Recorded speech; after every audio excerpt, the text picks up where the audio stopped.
Assalamualaikum, salam sejahtera. Berita perdana edisi 21 Disember 2021 bersama saya Faris Izzat Syahrudin. Dan saya Farhatul Asyadu Osman. Berikut paparan utama malam ini. Kerja menyelamat dan bantu penduduk terjejas banjir mesti dilipat gandakan.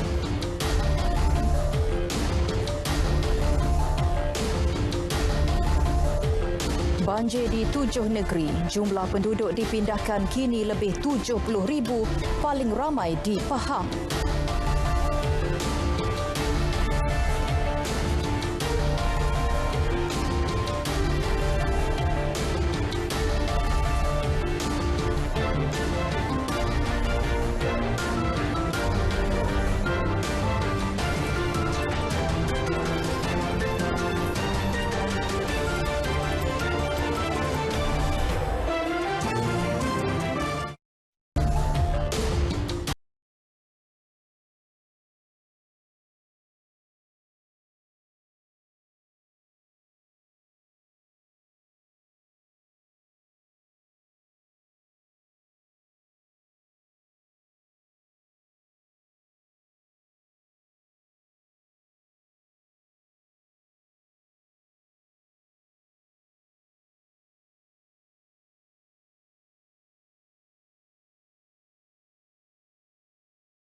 Perdana Menteri Datuk Seri Ismail Sabri Yaakob mengarahkan Jawatankuasa Pengurusan Bencana Pusat dan Negeri serta semua agensi terlibat melipat gandakan segala usaha dan kerja-kerja menyelamat serta membantu penduduk terjejas banjir di semua kawasan. Menurut Perdana Menteri semalam, beliau telah mengarahkan Kementerian Alam Sekitar dan Air KASA untuk mengoperasikan pam air mudah alih di Taman Sri Muda Kelang untuk mengepam keluar air genang ke Sungai Kelang. Jelas Datuk Seri Ismail Sabri di Facebook beliau, bermula pukul 2.30 pagi tadi, sebanyak 21 buah pam air sudah beroperasi di Taman Sri Muda yang terjejas teruk akibat banjir. Beliau juga menekankan pentingnya segala tindakan respon bencana digerakkan segera oleh Jawatankuasa Pengurusan Bencana Daerah dengan dibantu Jawatankuasa yang sama di peringkat negeri. Ketetapan itu terkandung dalam prosedur operasi standard bencana. Perdana Menteri turut berterima kasih kepada semua yang terlibat, khususnya pejabat daerah dan kerajaan negeri yang merupakan barisan hadapan dalam menangani bencana banjir. Datuk Seri Ismail Sabri menyatakannya semasa mempengerusikan mesyuarat khas bagi mendapatkan perkembangan terkini situasi banjir daripada menteri-menteri besar, ketua-ketua menteri serta wakil kementerian yang terlibat secara dalam talian pagi tadi di pejabatnya di Putrajaya. Hasil taklimat daripada Jawatankuasa Pengurusan Bencana Negeri, Perdana Menteri menerima laporan terkini situasi banjir di Kelantan, Terengganu, Pahang, Perak, wilayah Persekutuan Kuala Lumpur, Negeri Sembilan, Melaka dan Selangor. Selain perkembangan jumlah pusat pemindahan sementara PPS, beliau turut menegaskan terhadap langkah-langkah pemulihan pasca banjir yang perlu dilakukan bagi membantu penduduk. Ini termasuk membaik pulih infrastruktur awam seperti penyelenggaraan sistem saliran, pembersihan rumah penduduk serta senarai nama mangsa banjir yang terjejas bagi pengagihan bantuan wang ihsan sebanyak RM1,000 bagi setiap ketua isi rumah. Tegas beliau, BWI itu akan diberikan kepada ketua isi rumah setiap kali mereka terjejas dengan bencana banjir. Dalam pada itu, Perdana Menteri mahu pembayaran bantuan kewangan RM1,000 kepada setiap keluarga yang terjejas banjir disegerakan. Beliau membangkitkan perkara itu semasa mempengerusikan mesyuarat khas bersama Menteri Besar Negeri yang terlibat banjir supaya memfokuskan kepada operasi pasca bencana alam itu. Ya, Perdana Menteri juga mahu urusan pembersihan pasca banjir di kawasan yang terlibat dipercepat bagi memudahkan urusan penduduk untuk kembali ke kediaman masing-masing.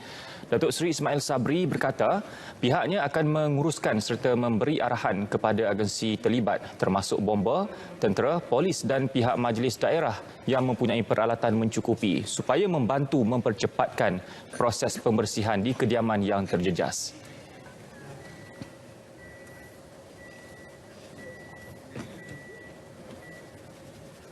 Saya nampak tadi ada yang membersih sendiri rumah masing-masing. Mungkin mereka dah tak tahan duduk dekat PPS. Duduk kat sini 7 orang satu kubikel, kemah kubik tadi. 7 orang. Jadi tentu saja mereka nak balik segera tu. Jadi saya harap DO benarkan dia orang balik, dan sebelum yang lain-lain sampai, agensi mungkin cuci sendiri dulu pun kita benarkan kalau kawasan itu dah selamat. Beliau turut mengalu-alukan Badan Bukan Kerajaan NGO untuk turun padang membantu proses pembersihan. Namun, mereka perlu memaklumkan terlebih dahulu kepada pihak berkaitan. Datuk Seri Ismail Sabri berkata demikian ketika melakukan lawatan ke Pusat Pemindahan Sementara Dewan Disuri di Jelebu Negeri Sembilan.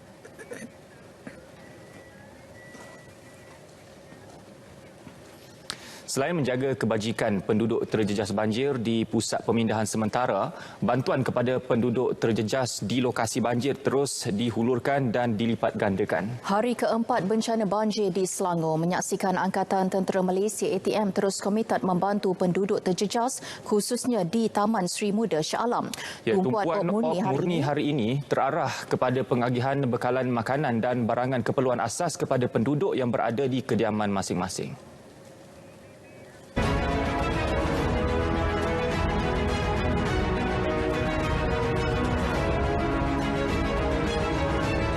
Op Murni dilaksanakan di Taman Sri Muda sejak hari pertama banjir melanda, melibatkan 13 pegawai dan 183 anggota lain-lain pangkat. Operasi turut menggunakan 12 bot tempur, 13 trak 3 tan dan 2 trak 7 tan. Cabaran pertama adalah kita tiba di waktu awal pagi, ya. Di mana di sini kita set upkan kita punya pusat operasi, dan air masa tu pasang penuh. Kalau kita tengok air dia tenggelam, di mana di bawahnya ada kereta, motor, bangunan, pagar, semua tenggelam habis. Jadi bila kita masukkan bot kita di awal pagi, kita menggunakan lampu yang besar untuk suluh, tapi kita tidak ada maklumat tentang kereta-kereta yang tenggelam di bawah. Di situ kita dapatkan bantuan daripada local guide. Memandangkan masih ramai penduduk terjejas banjir berada di kediaman masing-masing, bekalan makanan dan barangan keperluan asas perlu diagihkan segera. Walaupun ada yang sanggup meredah banjir kira-kira 2 km untuk mendapatkan bantuan di sekitar Pusat Kawalan Operasi Bencana PKOB, ramai juga yang berhadapan kekangan untuk berbuat demikian, terutama yang mempunyai anak kecil. Baik, jika dari hari pertama banjir melanda di Taman Sri Muda ini, ATM ditugaskan untuk tugas-tugas menyelamat dan juga memindahkan penduduk terjejas banjir di Taman Sri Muda ini. Namun untuk hari ini, apabila air telah pun mulai surut, ATM telah pun dikerahkan untuk menghantar bekalan makanan dan juga keperluan asas kepada penduduk terjejas banjir yang masih lagi berada di kediaman masing-masing. Ini kita tak sangka pun air naik macam ni. Pasal selama ni tak ada macam ni tak. Berapa lama abang di sini? Dah sini mak tinggal dah 15 tahun lebih. Dari segi askar, dari segi bomba, alhamdulillah. Kita pun bersyukur kan, dia orang dah tolong. Kita pun ucap syukur lah. Makna kepedulian dia orang memang very good. Berdasarkan situasi semasa, banjir dijangka surut dalam tempoh 2 hari. Namun, ia bergantung kepada keadaan cuaca. Selepas itu, penugasan pasca banjir akan tertumpu ke kawasan kompleks utiliti seperti dewan, sekolah dan masjid. ATM turut memberi jaminan kekuatan pegawai dan anggotanya mencukupi untuk diatur gerak bagi operasi pasca banjir. Faris Izzat Syarudin, Berita RTM.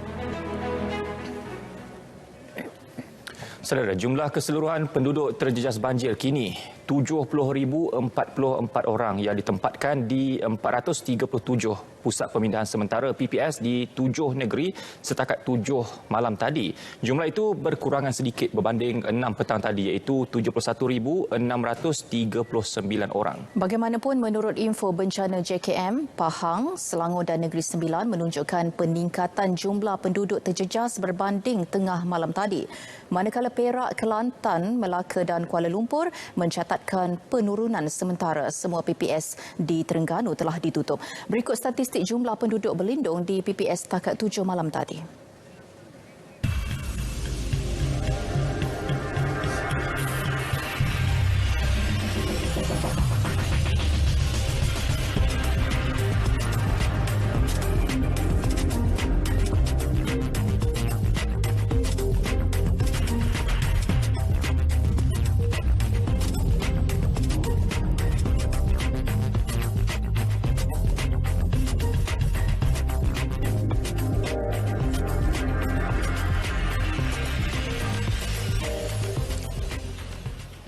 Daerah Kuantan antara yang paling terjejas dengan 20,602 penduduk ditempatkan di 69 PPS. Air banjir yang naik mendadak menyebabkan ramai penduduk terperangkap di kediaman masing-masing. Angkatan Pertahanan Awam Malaysia APM Pahang kini sedang giat membantu penduduk terjejas.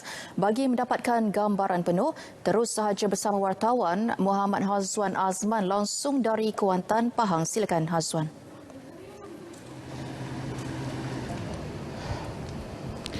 Baik, terima kasih rakan penyampai Faris dan Fahatul di Angkasa Puri. Assalamualaikum dan salam sejahtera. Meskipun cuaca baik sejak Ahad lalu, masih lagi terdapat perpindahan penduduk yang terjejas akibat banjir. Difahamkan pihak Angkatan Pertahanan Awam Malaysia APM Pahang turut menempatkan anggotanya di lokasi banjir, dan bagi mempincikan lagi mengenainya, seketika bersama saya adalah pengarah APM Pahang iaitu Kolonel Pertahanan Awam Cik Adam Irhaman. Assalamualaikum Tuan. Waalaikumsalam warahmatullahi Azwan. Tuan, di manakah kawasan yang masih lagi aktif penugasan anggota membabitkan pemindahan penduduk terjejas banjir? Okey, terima kasih Azwan dan juga penonton setia di buletin malam ini perdana. Kalau kita ikutkan untuk di negeri Pahang keseluruhannya daripada 11 daerah yang terimplikasi oleh bencana banjir pada penghujung tahun ini, bermula daripada hari Jumaat hari itu, Jumaat 1 memasuki hari kelima sekarang ini.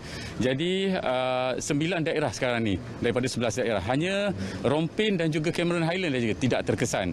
Jadi penugasan APM di seluruh daerah ni masih ada lagi, sebab kita Sekretariat Pengurusan Bencana di peringkat daerah, pengoperasian kita pun masih berjalan, dan sebahagian daripada anggota kita pun bertugas di Pusat Pemindahan Sementara PPS. Dan untuk makluman kepada penonton juga, untuk rekod terkini sehingga jam 8 malam ini, sebanyak 280 pusat pemindahan masih lagi aktif di negeri Pahang, melibatkan 11,369 keluarga, dan penduduk yang terjejas dipindahkan 41,832 yang dipindahkan untuk keseluruhan di negeri Pahang.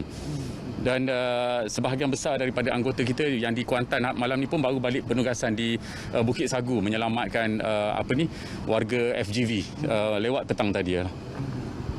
Okey, Tuan, setakat ini apa cabaran dan halangan ketika penugasan banjir ketika ini? Azwan, untuk makluman juga penonton-penonton sekalian, kita punya cabaran pada hujung tahun ini agak berbeza sikit pada tahun-tahun sebelumnya. Seperti mana Yang Amat Berhormat Perdana Menteri maklumkan dalam PC yang baru-baru ini, di Selangor cabarannya sedikit berbeza di negeri Pahang ni pun, sebab hujan turun keseluruhan di sebahagian besar keseluruhan di negeri Pahang ni, yang mana bermula daripada daerah hulu. Dan sekarang ni di sebahagian di daerah hulu seperti Raub, Kuala Lipis, sebahagiannya telah pun pulih, dan aliran air itu telah menurun melalui Sungai Pahang ni, melalui Temerloh, Maran dan melalui Bera. Dan sekarang ni ada sebahagian tempat kita dimaklumkan di Bera dan di Pekan mungkin mengalami banjir juga, terutama di kawasan berisiko. Walaupun tidak hujan, tetapi aliran air itu turun menyebabkan kawasan-kawasan rendah terimplikasi boleh menyebabkan banjir. Okey, Tuan, yang terakhir, apa nasihat Tuan terhadap mereka-mereka yang di luar sana, yang terutamanya yang bermain dengan air banjir? Oh ya, betul Azwan, sebab kita anggota-anggota kita buat tinjauan di beberapa tempat, ada di antara, sebab musim cuti sekolah, kanak-kanak dan sebagainya bermain dengan air banjir dan sebagainya. Walaupun paras tu tidaklah dalam, tetapi sangat bahaya kerana arus yang begitu deras dan sebagainya. Dalam air kita tak nampak apa-apa. Mungkin berlaku ada benda-benda tajam, haiwan berbisa dan sebagainya. So kita nasihatkan supaya semua penduduk jangan mengambil mudah, terutamanya yang mempunyai anak-anak kita, anak kecil dan sebagainya, supaya mengelakkan daripada kawasan berisiko, terutamanya di kawasan-kawasan yang jarang dikunjungi. Sebab kita tahu ada sebahagiannya nak pergi merandau, cari ikan dan sebagainya. So kita nasihatkan sangat kepada semua untuk berhati-hati di dalam musim banjir ini. Baik, terima kasih Tuan di atas perkongsian tersebut. Baik, saya kira itu saja perkembangan semasa keadaan banjir di Pahang ketika ini. Kembali bersama Faris dan Fahatul di Angkasa Puri. Baik, terima kasih Hazwan untuk perkembangan itu tadi. Dan seterusnya, saudara, kita beralih ke perkembangan terkini banjir di Taman Sri Muda, Seksyen 25 Shah Alam. Menerusi maklumat terkini, seramai 315 penduduk yang terjejas berjaya dibawa keluar dan didaftarkan di pos kawalan bomba Sri Muda. Ya, Siti Farah Nadia Fazlun ada butirannya. Silakan. Baiklah, terima kasih Fatah dan Faris. Alhamdulillah cuaca cerah sangat baik pada hari ini. Operasi menyelamat penduduk yang terjejas ketika ini masih lagi giat dilaksanakan. Dan untuk makluman, lebih 80% air berjaya dipump keluar ke Sungai Kelang ketika ini. Dan sebanyak 24 mesin akan digunakan di 5 lokasi berbeza dengan 16 daripadanya sudah pun dipasang di sekitar kawasan banjir bagi tujuan menyedot keluar air banjir. Dan daripada jumlah itu juga 4 dipinjamkan daripada Jabatan Pengairan Saliran Negeri Kedah dan juga Perak. Dan pada paras air banjir di sini mula menunjukkan penurunan daripada 1 meter kepada 0.3 meter ketika ini. Pada masa sama, operasi menembuk benteng yang turut dilakukan merupakan antara usaha yang dijalankan bagi mengeluarkan air banjir. Difahamkan setakat jam 6 petang tadi, jumlah kematian adalah sebanyak 9 orang di Taman Sri Muda ini dilaporkan. Baiklah, saya kira itu sahaja perkembangan terkini yang dapat saya bawakan dari Taman Sri Muda ini. Kembali kepada Faris dan Fatul di studio. Baik, terima kasih Farah Nadia. Saudara, Bank Negara mengumumkan inisiatif pembiayaan berjumlah 200 juta ringgit menerusi kemudahan bantuan bencana atau DRF 2022. Bertujuan membantu perusahaan mikro, kecil dan sederhana PMKS terjejas banjir. DRF 2022 akan membantu PKS menampung kos membaiki atau mengganti aset perniagaan seperti mesin yang rosak akibat banjir selain bagi tujuan modal kerja. Jumlah pembiayaan ditawarkan sehingga maksimum RM500,000 bagi setiap PKS dan RM75,000 bagi setiap perusahaan mikro. Tempoh pembiayaan 5 tahun dikenakan termasuk moratorium 6 bulan ke atas bayaran pokok dan faedah atau keuntungan. Kadar pembiayaan pula adalah sehingga 3.50% setahun termasuk fee jaminan. Permohonan dibuka mulai 27 Disember sehingga peruntukan digunakan sepenuhnya tertakluk perubahan dan situasi banjir. Perusahaan terjejas boleh memohon daripada institusi keuangan masing-masing terdiri daripada bank perdagangan, bank-bank Islam dan institusi keuangan pembangunan dikawal selia oleh Bank Negara. Kementerian Pertanian dan Industri Makanan (MAFI) sedang membuat penilaian dan siasatan bagi mengenal pasti kerosakan dan jumlah kerugian sebenar yang dialami oleh pemain industri terjejas akibat banjir. Menterinya, Datuk Seri Dr. Ronald Kiandi berkata, langkah itu diambil bagi memudahkan urusan bantuan kepada golongan itu termasuk kepada pertubuhan peladang di seluruh negara serta ahlinya. MAFI sedang dalam proses untuk membuat asesmen kerugian yang dialami oleh ahli-ahli peladang di kawasan ini. Jadi tentu sekali kerajaan prihatin. Perdana Menteri telah mengumumkan dana sebanyak 200 juta ringgit bagi pelbagai bentuk bantuan pada mangsa-mangsa banjir di beberapa kawasan di Selangor ini. MAFI turut menyediakan pelbagai bantuan bagi meringankan bebanan yang dihadapi oleh penduduk terjejas banjir. Antaranya, bantuan bekalan makanan yang meliputi bantuan barangan makanan keperluan asas serta bantuan kilat kepada nelayan terkesan. Menerusi tabung bencana tanaman padi pula, 12 juta ringgit diperuntukkan untuk membantu petani yang mengalami kerosakan tanaman akibat bencana alam. Beliau berkata demikian setelah melawat pertubuhan peladang kawasan PPK Hulu Langat, Selangor pagi tadi. Dalam lawatan sama, beliau turut menyampaikan bantuan MAFI prihatin yang membabitkan 200 ahli pertubuhan peladang yang terkesan akibat banjir. Ternakan udang kara umpamanya, tanaman sayuran, ternakan ikan, ayam, lembu, semuanya musnah. Jadi ini merupakan satu malapetaka yang dahsyat yang tentu sekali dialami begitu to the extent oleh ahli-ahli peladang di kawasan ini. MAFI membuka bilik gerakan banjir dan menggerakkan operasi di semua peringkat bagi membantu warga petani, peladang, penternak dan nelayan yang terjejas akibat banjir di seluruh negara. Bilik gerakan banjir MAFI boleh dihubungi menerusi 03 8870 1664. Sejumlah 35 juta ringgit diperuntukkan oleh Kementerian Pembangunan Wanita, Keluarga dan Masyarakat KPWKM bagi membantu mangsa banjir di seluruh negara.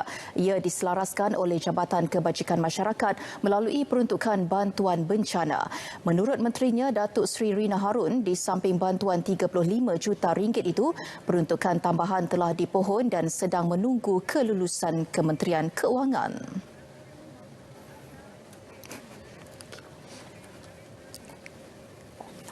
Saya memohon untuk kita bersama-sama membantu, jadi kepada pihak sama ada individu, NGO, tak kira siapa pun badan ataupun syarikat korporat yang ingin menyalurkan bantuan, boleh disalurkan kepada Yayasan Kebajikan Negara. Kita telah buka pun tabung bantuan banjir 2021 oleh Yayasan Kebajikan Negara. Jadi mereka yang menyumbang di sini, kita ada pengecualian cukai. Datuk Seri Rina ditemui media selepas menerima sumbangan untuk tabung bantuan banjir keluarga Malaysia di ibu negara. RM150,000 beserta 1,000 pak makanan diterima daripada sebuah syarikat korporat untuk diagihkan kepada penduduk terjejas banjir. Sebanyak 20 buah dron berteknologi tinggi bersedia untuk diaktifkan bagi tujuan tinjauan dan penghantaran bekalan penting di kawasan terjejas banjir. Menurut Menteri Sains, Teknologi dan Inovasi MOSTI, Datuk Seri Dr. Adham Baba, setiap dron mempunyai kemampuan muatan sehingga 10 kg untuk setiap penghantaran jika mendapat kelulusan pihak berkuasa penerbangan awam Malaysia CAAM.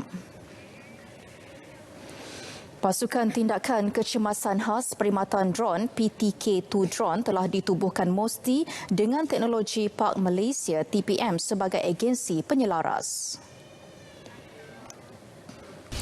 Jadi dengan ada kerjasama dengan pihak berkuasa penerbangan awam Malaysia dan juga Majlis Keselamatan Negara, dengan keizinan bukan sahaja kita dapat memulakan dengan segera, tapi kita dapat bantu lebih banyak cerapan-cerapan seperti gambar ni kan, daripada area di mana boleh dihantar maklumat kepada pihak berkuasa yang menjalankan tugas. Jadi maklumat tersebutlah kita hantar kepada pasukan bantuan yang perlu dilaksanakan dengan segeralah, termasuk bantuan menyuraikan trafik, bantuan untuk menghantar bot-bot penyelamat dan juga bantuan berkaitan dengan bekalan makanan. Itu yang kita berikan sumbangan kepada pengurusan krisis banjir lah. Datuk Seri Dr. Adham bercakap kepada media selepas Majlis Pelancaran Penyelesaian Rawatan Air Teknologi Hijau di Skill di Putrajaya. MOSTI turut menggerakkan Agensi Angkasa Malaysia MAISA 24 jam dengan penyediaan imej kawasan yang dilanda banjir seluruh negara. Cerapan imej satelit yang diperoleh semalam menunjukkan pengurangan kira-kira 60% genangan air di Selangor berbanding pada Sabtu lalu dan kawasan liputan banjir berkurangan daripada 5.1 km persegi kepada kira-kira 2.1 km persegi. Namun cerapan imej satelit di Pahang menunjukkan peningkatan kawasan digenangi air. Sebanyak 17 kematian direkodkan dalam kejadian banjir di Selangor. Ia melibatkan 10 kematian di Kelang, 4 kematian di Sepang dan 3 kematian di Hulu Langat. Menteri Besar Selangor Datuk Seri Amiruddin Syari berkata, terdapat juga kematian yang turut melibatkan sukarelawan yang bertugas di lapangan.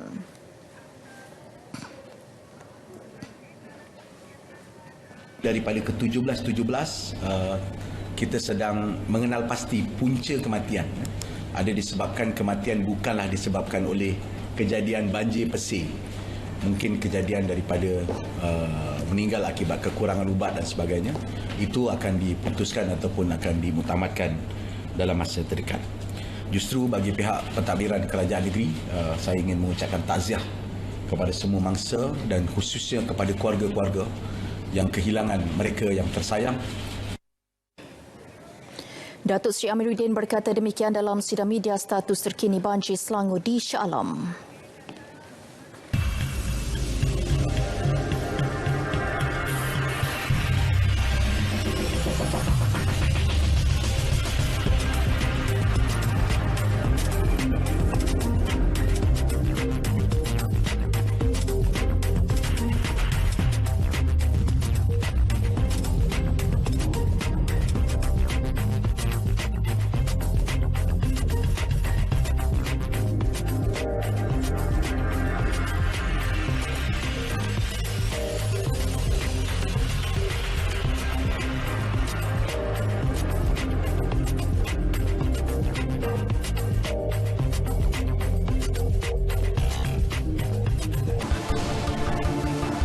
Perbadanan Pembangunan Perdagangan Luar Malaysia Matret komited membantu syarikat tempatan melebarkan sayap ke luar negara.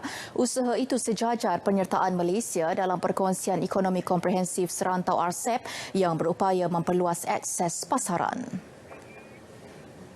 Jelas Ketua Pegawai Eksekutif Matret Muhammad Mustafa Abdul Aziz, pihaknya akan bekerjasama dengan Persatuan Perdagangan untuk mengenal pasti syarikat berpotensi. RCEP will open a wider market access to our exporters community, and industries basically will have to look at their strength. We managed to get approval from government for us Matret to collaborate with the Trade Industry Association.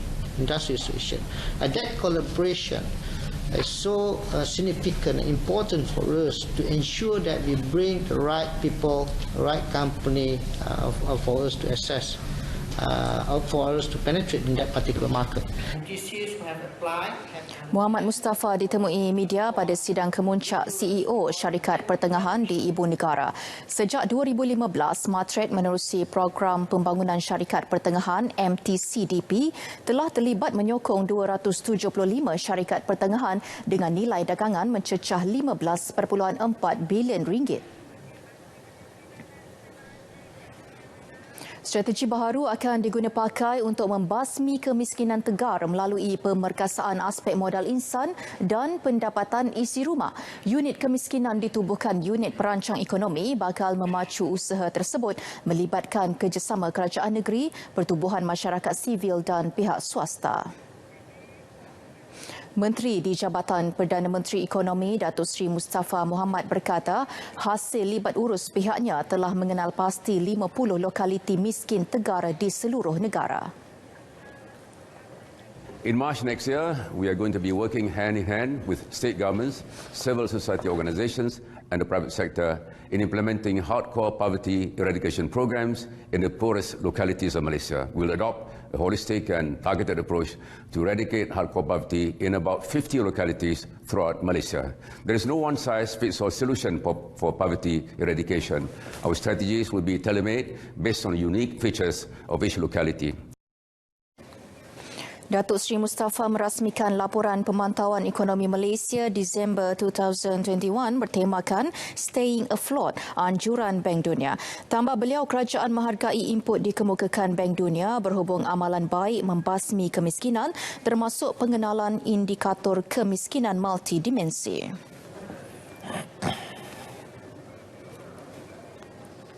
Baik, selanjutnya untuk pengawas sukan malam ini kita akan bersama dengan Nazri Fahmi. Silakan.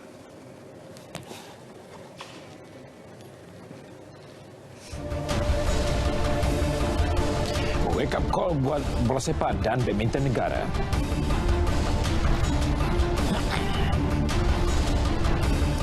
Jangan ungkit kisah lama.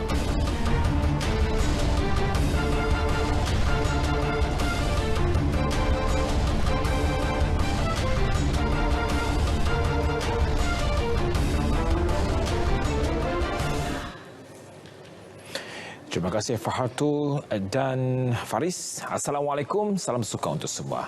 Dimulakan dengan perkembangan bola sepak. Persatuan Bola Sepak Malaysia FAM sedia bertanggungjawab sepenuhnya terhadap kegagalan skuad Harimau Malaya yang melarikan diri ke peringkat separuh akhir kejuaraan Piala Persekutuan Bola Sepak ASEAN AFF 2020 di Singapura.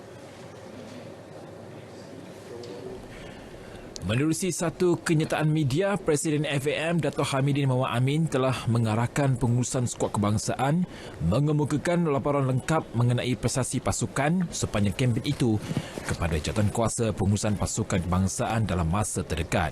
Sementara itu, Setiausaha Agung FAM Muhammad Saifuddin Abu Bakar dalam kenyataan sama turut meminta jawatankuasa berkenaan meneliti laporan berkenaan sebelum dibentangkan pada mesyuarat jawatankuasa eksekutif FAM nanti. Skuad kebangsaan di bawah bimbingan Ketua Jurulatih Tan Cheng Ho gagal melangkah ke peringkat kalah mati selepas menamatkan saingan kumpulan B di kedudukan ketiga di belakang Indonesia dan juara bertahan Vietnam. Malaysia yang melalui tempoh persiapan singkat memulakan kempen dengan cemerlang dengan menewaskan Kemboja 3-1 dan Laos 4-0. Namun, tewas di tangan Vietnam 0-3 dan Indonesia 1-4. Pencapaian mengecewakan itu menyaksikan skuad Harimau Malaya yang turun sebagai naib juara edisi 2018 gagal mencapai sasaran yang diletakkan FAM untuk layak ke final. Kejayaan pemain persaingan lelaki Singapura Loh Kian Yew menjuarai kejohanan badminton dunia 2021 disifatkan sebagai satu peringatan buat arena badminton negara. Presiden Persatuan Badminton Malaysia BAM Tan Sri Muhammad Norza Zakaria berkata peringatan itu perlu diambil dari sudut positif sambil menyifatkan Malaysia hanya tidak bernasib baik pada kempen yang berlangsung di Havilah Sepanyol itu. Menurut Tan Sri Muhammad Norza, tuah jelas tidak memihak kepada pemain negara apabila terlepas peluang meraih gelar dunia menerusi acara perseorangan lelaki. Ini selepas sandaran utama Lizzie Jia tidak dapat meneruskan cabaran kerana mengalami kecederaan di peringkat suku akhir. Satu-satunya wakil Malaysia yang agak cemerlang adalah pasangan lelaki profesional Ong Yi Sin Teo Yi yang memenangi piala gangsa selepas terkandas di separuh akhir. Tambah Tan Sri Muhammad Norza, jawatankuasa kejurulatihan dan latihan diarahkan untuk mengenal pasti kelemahan pemain negara yang perlu diperbaiki segera menjelang saingan musim 2022. Kian Yew yang merupakan pemain di ranking ke-22 dunia muncul juara selepas menewaskan wakil India Ki Sarikan 21-15, 22-20 pada aksi final kemarin. Ia sekaligus menyaksikan Kian Yew muncul pemain pertama Singapura yang berasal dari Pulau Pinang merangkul gelaran itu. Sementara itu, Tan Sri Muhammad Norza Zakaria atas kapasitinya sebagai Presiden Majlis Olimpik Malaysia MOM tidak bersetuju dengan penetapan baharu Majlis Sukan Negara MSN berhubung kedudukan atlet dalam program latihan sepenuh masa bermula tahun depan. Menurut Tan Sri Muhammad Norza, pihaknya terlibat perlu melihat kepada semua aspek secara holistik di samping memulakan proses pembinaan semula sukan negara yang terjejas akibat pandemik COVID-19 sebelum melaksanakan penetapan baharu itu. Beliau berkata demikian sebagai mengulas keputusan MSN baru-baru ini yang menetapkan pencapaian di peringkat kejohanan tertinggi sejak 2019 sebagai petunjuk prestasi utama KPI bagi membolehkan atlet kekal dalam program latihan kendalian mereka bermula 2022. Penetapan syarat lebih ketat itu adalah langkah semula MSN selepas berdepan realiti tiadanya peruntukan khusus untuk meneruskan program podium yang berakhir sebaik tamat tamasya Sukan Olimpik dan Sukan Paralimpik Tokyo 2020. Jika ia tetap dijalankan, maka hanya 288 atlet yang benar-benar layak dikekalkan bagi mengikuti program latihan sepenuh masa menjelang 3 tamasya utama tahun depan iaitu Sukan Si Hanoi di Vietnam, Sukan Commonwealth di Birmingham dan Sukan Asia serta Sukan Para Asia Hangzhou di China. Difahamkan lebih 550 atlet termasuk 100 lebih atlet para berada dalam program podium sebelum ini. Kesatuan Olahraga Malaysia KOM sentiasa bersedia membantu kesemua atlet di bawah naungan mereka untuk meningkatkan prestasi dan beraksi cemerlang di pentas antarabangsa. Justru Timbalan Presiden Datuk Mumtaz Jaafar berkata tidak timbul isu Badan Sukan Olahraga Negara itu mengabaikan segala permintaan atletnya jika ia selari dengan perancangan mereka dan juga munasabah. Sebelum ini, jago lempar cakra negara Muhammad Irfan Samsudin mendakwa KOM perlu menawarkan gaji yang setimpal kepada jurulatihnya jika mahu persiapannya menghadapi dua kejohanan utama tahun depan iaitu Sukan C Vietnam dan Sukan Asia Hangzhou tidak terjejas. Bagaimanapun perkara itu menimbulkan tanda tanya daripada Datuk Muntas yang hairan mengapa Irfan mengukir kembali isu tersebut sedangkan KOM telah pun menunaikan semua permintaannya yang lain sebelum ini. Hingga sekarang kita ikut apa yang dia mohon dan dia pergi overseas all the time. Saya tak tahu kenapa perkataan ni akan dibangkit sebab last SEA Games dia ada kat sini. The training in Manila kan. He was here training him. Irfan, he always delivers SEA Games. So we never say no. Mengikut kehendak dia, kita akan bincang dengan dia how definitely kita bantu dia. Coach tu kat sini je, bukan di overseas. So kita penuh kerang. Kita macam secondment dengan dia akan bantulah. Last dia bantu. So kali ini pun kita akan suruh dia datang sini. Atau Irfan tak boleh sini, Irfan kena pergi sana. Either one lah. Irfan sebelum ini memberitahu RTM bahawa jumlah gaji yang ditawarkan oleh KOM kepada Petrovic adalah tidak setimpal dengan pencapaian dan peningkatan yang dikecapinya sepanjang kendalian jurulatih berkenaan. Untuk rekod, Irfan pernah memecahkan rekod lempar cakra kebangsaan sebanyak 13 kali serta memenangi pingat emas Sukan C sebanyak 3 kali berturut-turut. Atlet berusia 26 tahun itu juga pernah merangkul pingat perak di Sukan Asia 2017 ketika di bawah bimbingan jurulatih berkenaan. Kita beralih pula ke perkembangan e-sukan. Pasukan e-sukan tempatan Four Rivals Alliance menyasarkan kelompok 3 terbaik pada Liga Akhir Kejohanan Dunia PUBG Mobile PMGC Zon Timur yang akan membuka tiranya esok. Jurulatihnya Muhammad Nur Azmi Muhammad Halim berkata Liga Akhir PMGC 2021 itu lebih memberi motivasi kerana menawarkan hadiah terkumpul sebanyak RM5 juta. Jelas Muhammad Nur Azmi, prestasi skuad kendaliannya sepanjang liga berlangsung juga berada pada tahap terbaik untuk menamakan kedudukan di tangga kelima dengan 354 mata. Top 3 tu memang kita orang yakin sebab alhamdulillah untuk season ni kita orang dah boleh dikatakan semua orang dah cukup matang lah untuk bermain game ni dan untuk perform dan insya-Allah kalau semua dipermudahkan top 3 tu memang jangkaan kita orang lah. Turut beraksi di pentas berkenaan adalah satu lagi wakil negara, Team Secret yang berada di kedudukan ke-12 Liga dengan 227 mata. Liga Akhir PMGC 2021 akan berlangsung selama 3 hari bermula 22 Disember ini membabitkan 16 pasukan. Hanya 9 pasukan terbaik akan layak bersaing di Peruntukan pembiayaan kumpulan wang amanah negara akan ditingkatkan kepada RM6 bilion daripada RM5 bilion. Menteri Kewangan Tengku Datuk Seri Zafrul Tengku Abdul Aziz berkata keputusan itu dibuat bagi memastikan bekalan vaksin mencukupi termasuk dos penggalak. Berdasarkan penilaian semasa, semua rakyat perlu diberikan dos penggalak berikutan kemunculan varian Omicron. Penambahan ini pastinya untuk memastikan bekalan vaksin mencukupi, termasuk dos penggalak yang bukan saja untuk penduduk dewasa tetapi juga golongan remaja. Bagi menjamin kesejahteraan rakyat, kerajaan akan bertindak secara proaktif dan terus memantau keadaan dari masa ke semasa. Beliau berkata demikian ketika menggulung perbahasan rang Undang-Undang Perbekalan 2022 bagi Kementerian Keuangan di Dewan Negara. Koperasi terjejas akibat bencana banjir layak menerima bantuan sehingga RM30,000 di bawah tabung kecemasan koperasi.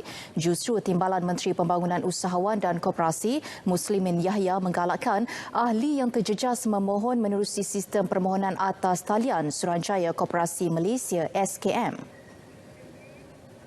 Terkena bencana, tabung ini kita akan berikan bantuan kewangan sehingga RM30,000. Tetapi ada beberapa syarat dia. Yang pertama, buat laporan polis. Yang berhormat, kita buat laporan polis. Yang kemudian yang kedua, ada gambar yang berkaitan. Kalau koperasi sekolah itu tenggelam, kita ambil gambar lah. Kemudian yang kedua, kita buat anggaran kerosakan. Kemudian, minta ahli-ahli koperasi ini terus kepada kita punya online.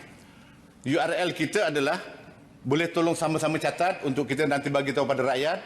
apponline.skm.gov.my. Yang pertama, buat laporan polis. Yang kedua, ambil gambar. Yang ketiga, buat anggaran. Tetapi sehingga maksima RM30,000. Dan kita buat online ke apponline.skm.gov.my. InsyaAllah kita di peringkat koperasi akan terus memberi bantuan yang sewajarnya kepada koperasi-koperasi yang terjejas akibat bencana yang baru melanda. Yang berhormat Malam Menteri. Kementerian Pengajian Tinggi KPT mengaktifkan bilik gerakan bagi mengumpul data berkaitan mahasiswa terjejas banjir di seluruh negara. Timbalan menterinya, Datuk Dr. Ahmad Masrizal Muhammad berkata, langkah itu bertujuan menyelaras usaha pemberian bantuan. Kesemua maklumat berkenaan diperoleh daripada institusi pendidikan tinggi IPT.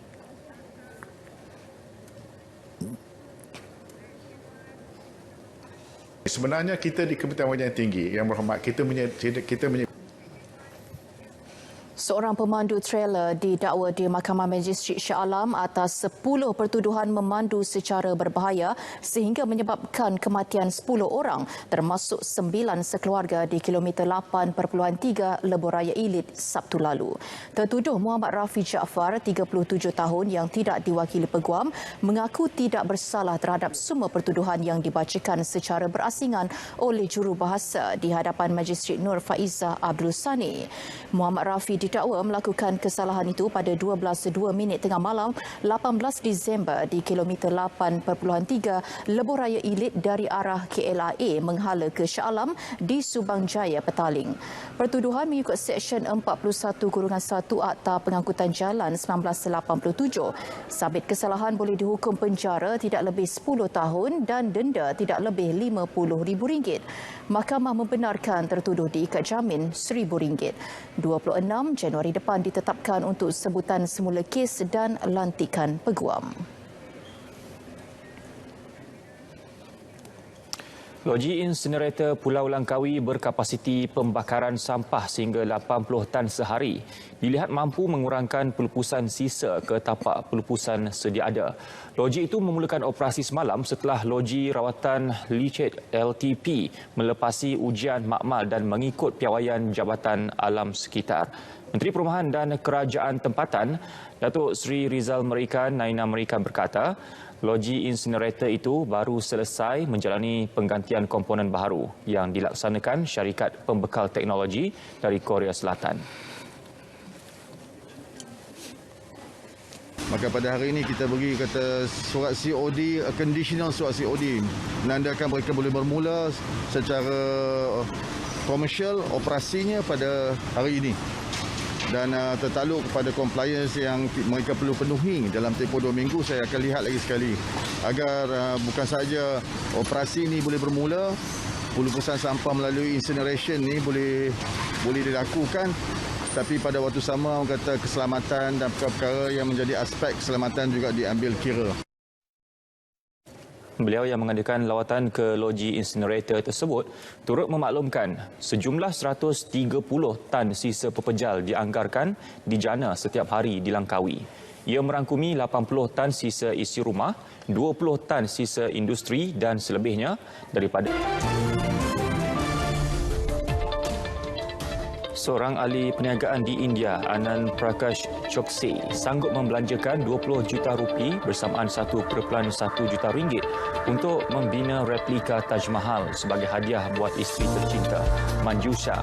Terletak di Burhanpur, Madhya Pradesh, Taj Mahal Mini ini berukuran 929 meter persegi, kira-kira 1/3 daripada saiz Taj Mahal yang dibina Shah Jahan untuk memperingati Mumtaz Mahal di Agra.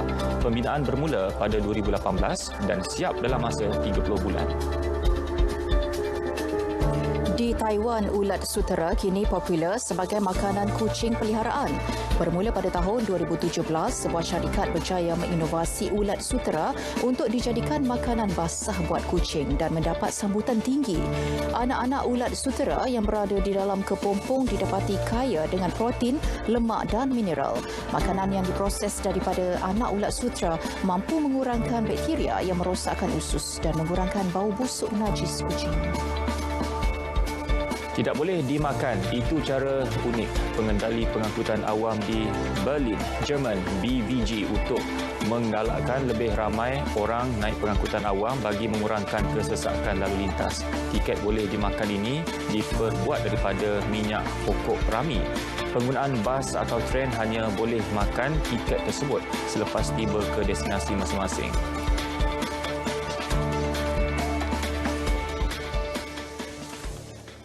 Berita perdana edisi 21 Disember 2021 berakhir di sini. Terus amal kawalan kendiri, lindungi semua kerana kita keluarga Malaysia. Dapatkan perkembangan sahih sepanjang masa melalui portal Berita RTM di berita.rtm.gov.my.